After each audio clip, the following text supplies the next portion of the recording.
حملته أمه كرها ووضعته كرها।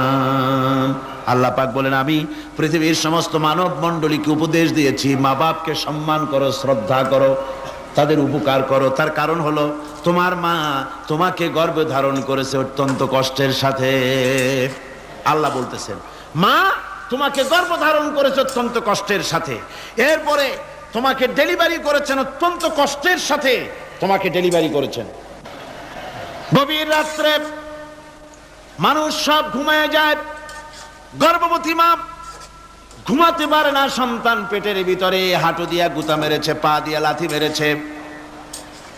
মা চরম শীতের রাত্রে, প্রচন্ড শীতের রাতে গায়ের লেপটা সরায় দিয়া মা একবার দাঁড়ায়, আর একবার বসে, একবার দেওয়ালের সাথে হেলান দিয়া দাঁড়ায়।